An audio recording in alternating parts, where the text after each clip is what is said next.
Maine's county sheriffs are asking the legislature and the governor for a better way to pay for jails. The counties currently pay most of it, and the state pays a share. But sheriffs say they're tired of having to always fight for that, and they appear to have a lot of support for a new plan that's been worked out over the last couple of years. But they still face one serious obstacle. News Center Maine's Don Carrigan has the story from Augusta. County jails are not cheap to run. Sheriffs estimate this year it will cost about $100 million in all. Most of that money comes from local property taxes paid by home and business and landowners. Some of it also comes from the state, but for the past dozen years or more, the sheriffs have had to fight in the legislature almost every year to get enough. Now they have a plan to change that. I think this is very essential. This is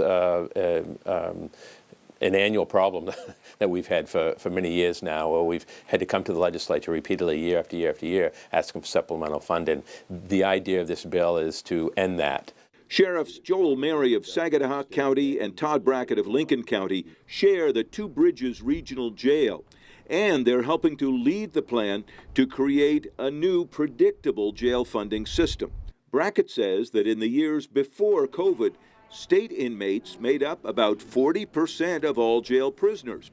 So they want the state to pay each year 20% of jail costs, or $50 a day per state prisoner, whichever is more. And that's the emphasis on trying to partner with the state in a more stable funding mechanism from the state, so we can control those property tax increases. Get the state to pick up what we feel is their fair share as a partner, as a stakeholder with us for funding the jails. This new plan has been worked out in long negotiations involving the sheriffs, the county commissioners, municipalities, and legislators. They are all now apparently in agreement. The only exception is the governor.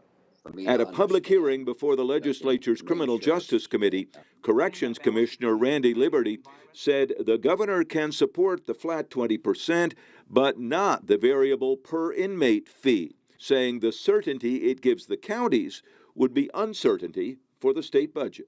Bill's sponsor, Representative Charlotte Warren, says the Mills administration needs to get on board with the plan because change is needed. Quite frankly, this is a property tax saving bill, and we need our sheriffs to keep our costs down so that we can keep our property taxes down. And it is not fun for them to not know what the funding is going to be.